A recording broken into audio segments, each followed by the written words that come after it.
자, 마지막 주제로 그 종교는 어디에 위치하고 있느냐, 종교의 자리라는 말이 있는데 우리 소별코프 조직신학 책에 보면 이 종교의 자리라는 단어를 썼어요. 독특한 단어이기도 하지만 설명할 수 있는 단어이기도 해요. 그렇게 어떤 신 또는 창조주 하나님을 향한 그 마음, 종교는 어디에 자리 잡고 있느냐, 종교를 이해하는 과정 중에 하나인데, 일단 잘못된 의견들은 견해들은 이렇습니다. 종교는 지혜에 있다. 즉 종교를 지식의 일종으로 생각을 해서 지식을 강조합니다. 그래서 옛날에 이제 초창기 기독교 이단 중에는 이런 특별한 지식을 가지고 있어야 구원을 받는다라고 하는 그런 것들이 많이 팽배했었죠. 그래서 특별한 지식을 아무도 이해할 수 없어요. 근데 막 엉터리로 얘기하는데 그것이 이해가 되면, 그래서 우리 집단만 그 지식을 갖고 있다고 얘기를 하죠. 그래서 이제 발전해서 우리가 종교는 어떤 신이나 어떤 또 하나님에 대해서 특별한 지식을 소유할 때 내가 종교를 가지고 있다라고 생각하는 잘못이 있죠. 그러니까 지성에 종교의 자리가 있다라고 판단하는 경우 많이 있고, 또는 종교가 감정에 있다라고, 그래서 느낌을 강조하죠. 그래서 감성을 중시하고 카타르시스를 중요하게 생각합니다. 그래서 내가 어떤 감정을 통해서 이렇게 감정이 폭발할 때 참 종교를 내가 갖고 있다. 그래서 무아지경에 빠지거나 이것은 신비주의로 가게 되죠. 어떤 분들은 종교는 의지에 있다. 즉 네가 아무리 많이 알고 감정적으로 이렇게 카타르시스가 있어도 행하지 않으면 아무 소용없다. 행함을 강조하는 종교의 자리가 있다고 합니다. 각각 다 이유가 있고 뜻이 있고, 지정의가 종교의 어떤 한 분야들을 대표하는 것이긴 하지만 여기에 그 자리가 다 있다고 설명할 수가 없어요. 그러니까 이 지적인 거, 감정적인 거, 의지가 종교를 나타내는 요소이긴 맞지만 하나라고 볼 수는 없는 거죠.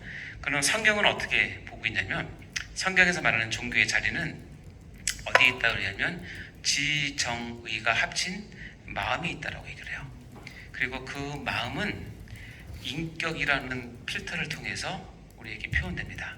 그래서 하나님에 대한 믿음, 신앙, 그리고 그 종교, 그러니까 우리가 말하는 기독교의 그 참 자리는 마음에 있고, 이 마음을 담아내는 인격을 통해서 표현된다라고 성경을 가르치고 있어요. 그래서 잠언서 4장 23절을 한번 읽어볼까요? 시작. 모든 지킬 만한 것 중에 더욱 내 마음을 지키라. 생명의 근원이 이에서 남이라. 자, 모든 지킬 만한 것 중에 내 마음을 지키라고 얘기하는데, 이유는 뭐냐면 생명의 근원, 즉 하나님과의 관계에서 있는 그 신앙은 마음에 두었기 때문에 그래요. 여러분, 마음은 어디에 있어요? 마음이 어디 있습니까? 마음속에 있어요. 우리나라 동양권은 마음을 하면 제일 짚는 것이 가슴이에요. 그렇죠? 그럼 이스라엘 사람은 마음이 어디에 있다고 생각할까요? 이스라엘 사람은 배에 있다고 생각해요. 신기하죠? 요한복음에 보면 생수의 강이 배에서 넘친다. 그게 뭐냐면 그 생명이 그 사람들 배에서 나온다고 생각을 해요. 서양 사람들은 어디에 있다고 생각해요? 머리에 있다고 생각해요. 그러니까 이 마음이 어디 있어요? 해부학적 구조를 얘기하라 그러면 다 다릅니다. 문화마다. 그러나 마음은 나의 인격 안에 있는 중심 보좌예요. 중심 자리예요. 그러니까 나라고 하는 사람이 갖고 있는 중심 자리인데, 그 중심 자리, 나를 표현하는 가장 중심, 거기에 하나님을 아는 믿음이 자리 잡는 것이 성경적인 권해예요. 그리고 그 마음은 세 개로 우리가 분류해서 얘기하는데, 아까 했던 지, 정, 의가 같이 있는 것을 마음이라고 얘기를 해요. 그리고 그 마음을 지키라고 얘기합니다. 생명의 근원이 거기에 나기 때문이라고 얘기하죠. 신명기 30장 6절을 읽어볼까요? 시작. 내 하나님 여호와께서 내 마음과 내 자손의 마음에 할례를 베푸사 너로 마음을 다하며 뜻을 다하여 내 하나님 여호와를 사랑하게 하사 너로 생명을 얻게 하실 것이며 라고 됐습니다. 우리가 할례는 우리가 다 알겠지만 육체적인 표시를 나타내는 표징이에요. 근데 이것이 이미 신명기에도 어떻게 했냐면 할례는 어디다 하라고요? 마음에 하라고 되어 있잖아요. 그러니까 물론 아브라함부터 시작된 이 할례가 하나님의 백성의 선민임을 드러내는 표시이긴 하지만 이미 신명기에 오면 이 할례의 참 의미는 어떠하는 거냐면 마음에 하라는 거죠. 마음에 해서 하나님의 생명을 얻는 표징으로 삼으라는 거죠. 그만큼 마음이 하나님과의 관계에서 가장 중시 보자라는 것을 우리가 볼 수 있죠. 따라서 하나님을 사랑하고 하나님을 신앙하고 믿고 하나님을 찬양하고 이런 것들은 다 우리 마음에서부터 출발을 한다는 것을 우리가 알 수 있죠. 그래서 마태복음 22장 37절에 읽어볼까요? 시작. 예수께서 이르시되 내 마음을 다하고 목숨을 다하고 뜻을 다하여 주 너희 하나님을 사랑하라 하셨으니, 예수님께서 말씀하십니다. 너희 하나님을 사랑하라. 근데 마음을 다하고 목숨을 다하고 뜻을 다하여, 또 다른 데 보면 마음을 다하여 힘을 다하여 좀 나오잖아요. 성경에 보면 여러 군데가 무엇을 다하여 다 나옵니다. 힘을 다하여 또 많은 데가 오는데 쭉 나오는데, 그것을 잘 분석을 해보면 그 나오는 요소들이 순서도 바뀌고 나오는 것도 다 다른데 공통점이 하나 있는데 뭐냐면 무엇을 다하여 할 때 항상 첫 번째 위치는 마음이에요.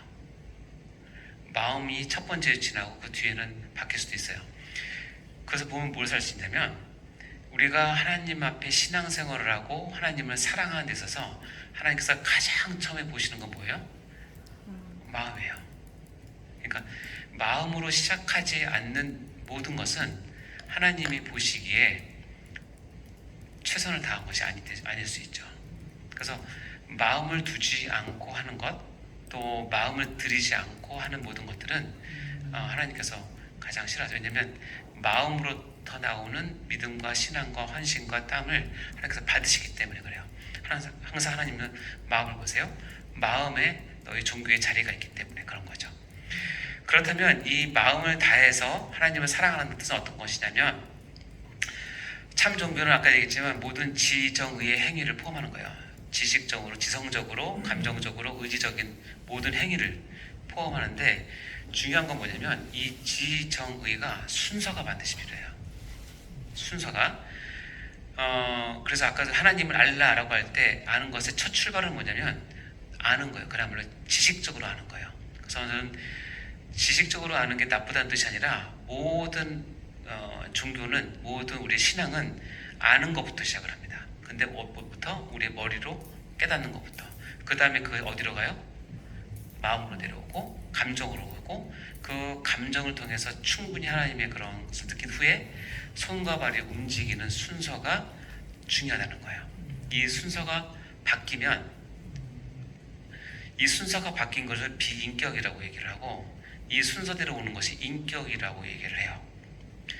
예를 들어서 제 아들이 어디서 누군가한테 맞고 있어요. 엄청나게 혼나고 맞고 있는데, 여러분 부모가 그걸 보면 어떻게 마음이 아프죠. 그리고 눈이 뒤집어지죠. 그래서 내 아들이 맞고 있다 생각을 하고 앞뒤 안 가리고 막 달려가서 2단 잡차기로 그 사람을 막 쳤어요. 그리고 막 좁혔어요. 왜 내 아들을 때리냐고. 그리고 나서 차근차근 얘기를 들어보니까 우리 아들이 맞을 짓을 했어요. 맞을 짓을 해서 지금 맞고 있는 거예요.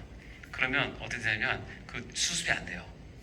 그게 비인격적인 거예요. 그래서 뭐냐면 어떤 일이 있을 때 내가 그것을 정확히 인지를 하고 말을 하고 감정을 표현해야 되는데, 어떤 사람들은 뭐부터 나와요? 욕부터 나오는 사람이 있어요. 어떤 사람은 주먹부터 나오는 사람이 있고, 어떤 사람은 막 앞뒤 안 가리고 하는, 이걸 비인격적이라고 얘기하잖아요. 순서를 안 가리고. 제가 옷을 이렇게 입고 오니까 좋지만 이 순서를 바꿔서 입으면 아주 곤란합니다. 그래서 순서를 바꿔 입고 마지막에 제가 이 마지막 팬티를 제일 마지막에 입으면 저는 여러분을 교수라고 안 부르고 슈퍼맨이라고 부르겠죠. 슈퍼맨이 팬티를 바꿔 입잖아요. 순서가 바뀌면 아무리 좋은 것도 바뀝니다. 특히 신앙에 있어서 순서는 너무너무 중요해요. 그것이 이 지정의의 순서대로 인격적으로 하셔야 돼요. 예를 들자면 왜 안 넘어가지? 이게 뭐 떴네?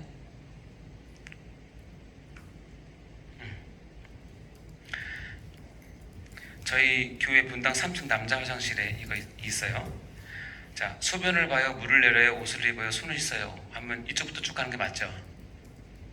그쵸? 이게 순서죠. 근데 모르고 이쪽부터 오면 어떻게 되죠? 손을 씻고 옷을 입고 물을 내린 다음에 마지막 소변을 옮기고 보면 엉망이 되잖아요. 순서가 바뀌면 절대 안 돼요. 그래서 지정의는 우리가 신앙을 할 때 반드시 지켜야 될 순서예요. 그래서 여러분 다시 한번 강조하지만 참 종교는 지정의의 모든 행위를 포함하되 먼저 깨닫고 마음으로 정리와 감정적으로 정리한 후에 손과 발이 움직이는 것, 이 세 가지가 합쳤을 때 마음을 다한다고 얘기해요. 마음을 다한다. 한 가지 또는 두 가지만 하는 것이 아니라 세 가지가 다 이루어질 때 마음을 다해서 하나님을 섬긴다라고 표현하는 거죠. 그래서 이 마음은 하나님께서 하나님의 신앙을 두는 좌소이기 때문에 역으로 얘기하면 마귀는 우리에게 반드시 마음을 공격해요. 마음을 흔들어 놓으려고 해요. 다시 얘기하면 사단은 우리가 행복하는 것에 초점을 맞추지 않아요. 내가 행복하고 뭐 돈을 많이 벌고 성공하는 것에 초점을 맞추지 않고 마귀는 항상 뭐냐면 마음을 흔들게 함으로 이 사람이 하나님과의 관계가 떨어지게 하는 것이 가장 최고의 목표이자 가장 잘 쓰는 방법이에요. 그러니까 여러분 마음 하나잖아요. 이 마음에 하나님 외에 다른 것이 들어와서 흔들기 시작하면 반드시 어떻게 되냐면 둘 중에 하나는 떨어지게 돼 있어요.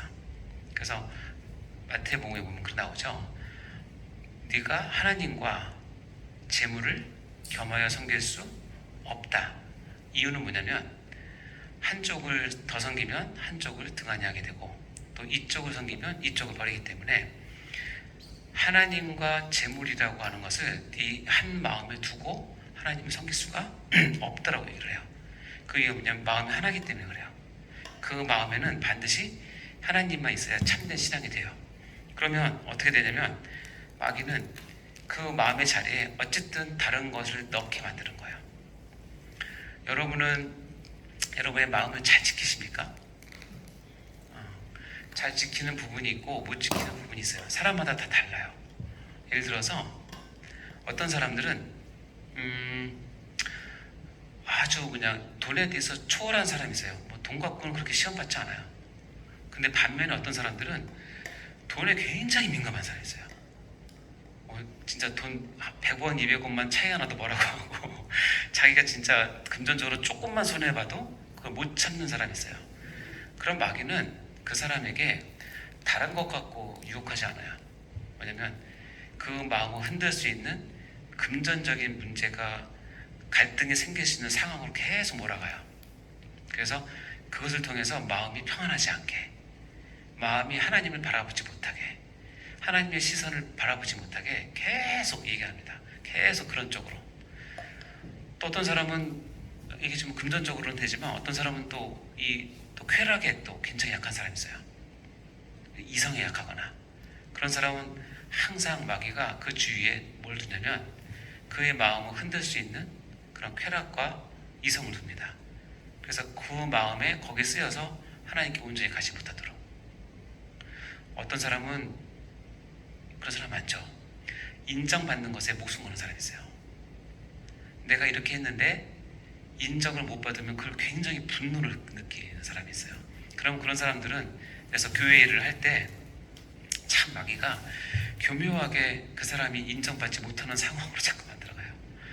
실수를 하든지 어떻게 했는지.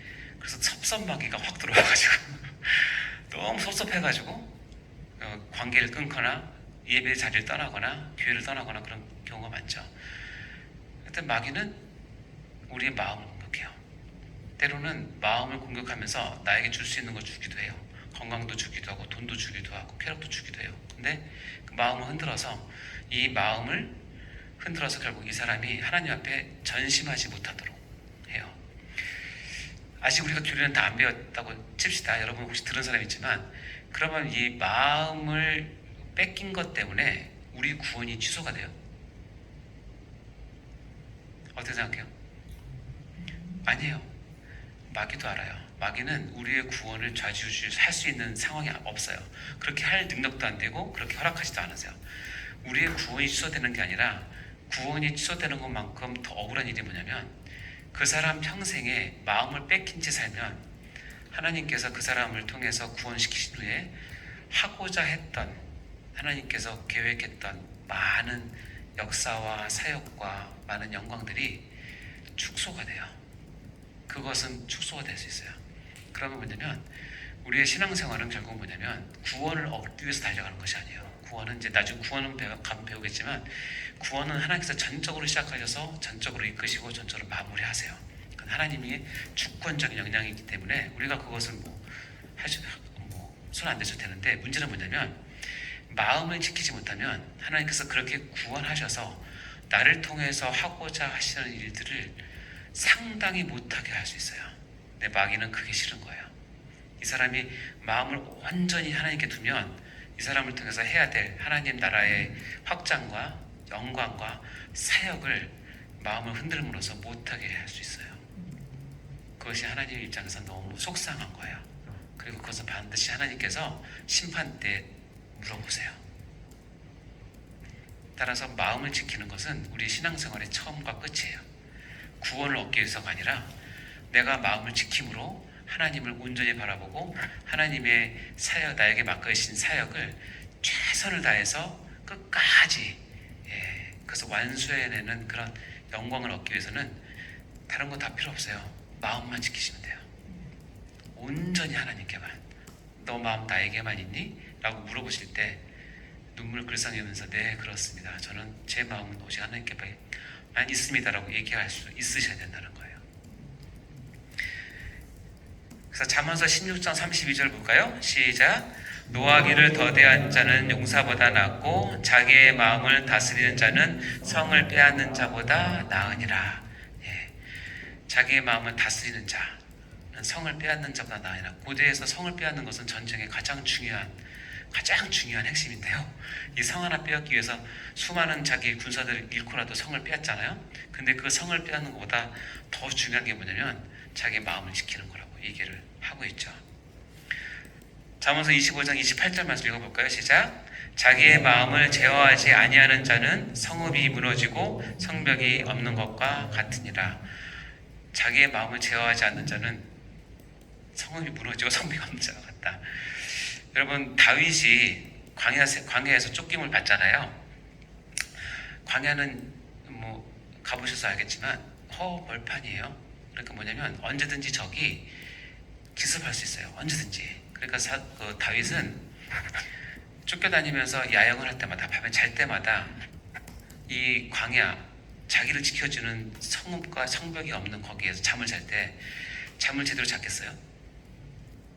이상한 소리만 들려도 바로바로 깨고 멀리서 바람이 불어서 먼지만 일으켜도 혹시 사울왕이 나 쫓아오는 거 아니야? 라고 할 정도로 극도의 긴장 가운데 잠을 잘 수밖에 없어요. 쪽잠을 잘 수밖에 없죠. 이런 다윗이 어느 날 제대로 된 요새에 들어가서 딱 야영을 이제 짐을 풀고 잠을 잘 때는 어떻게 잤을까요? 요새가 지켜주니까 얼마나 오랜만에 편하게 잠을 잤을 거 아니에요. 그래서 그때 느꼈던 평안함 그리고 안정감을 하나님께 표현하는데 여호와는 나의 요새다. 여호와는 나의 산성이라고 표현해요. 왜냐하면 나를 지켜주는 그것이 산성과 요새가 내가 편안한 잠을 잘 수 있는 요소가 된 것처럼 여호와 그분은 나의 요새고 산성이 나를 지켜주는 분이라는 뜻이거든요. 근데 여기 보면 마음을 제어하지 못하고 마음을 내주는 사람은 마치 성벽이 없는 광에서 자는 거랑 똑같다는 거예요. 언제든지 불안하는 거예요. 여러분 하나님에 대한 마음을 놓잖아요. 늘 불안합니다. 사역을 해도 불안하고 말씀 가르쳐도 불안해요. 큐티를 해도 불안하고 마음을 지키셔야 돼요. 그래서 마음은 정말 중요합니다. 15장 마태복음 15장 8절 읽어볼까요? 시작. 이 백성이 입술로는 나를 공경하되 마음은 내게서 멀도다.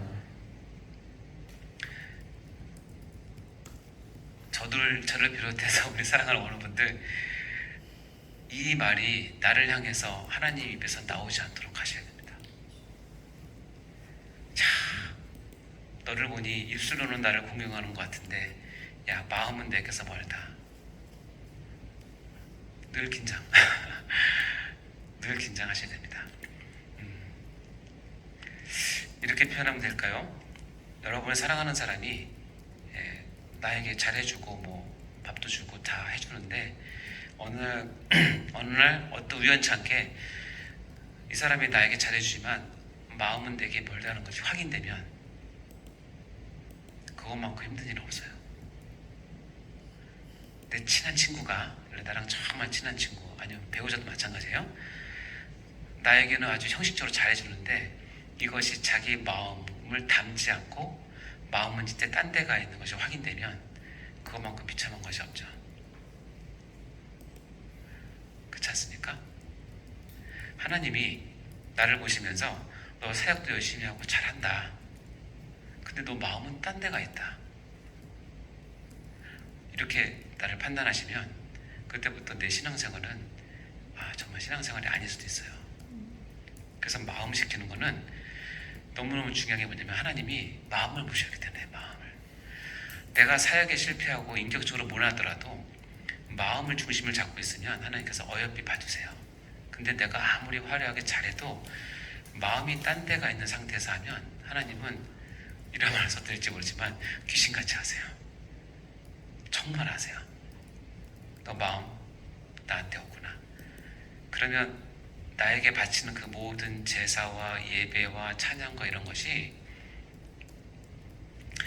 가증스럽게 여겨져요. 그래서 이 말이 재훈아 너는 입술로는 행위로는 나를 섬기는 것 같은데 마음은 나한테 멀다. 이 말을 만약에 내가 듣는다면 내가 이렇게 여기서 가르치는 것과 예배 드리는 것과 이런 것이 무슨 낙이 있겠어요? 그러니까 마음 체크를 꼭 하셔야 돼요.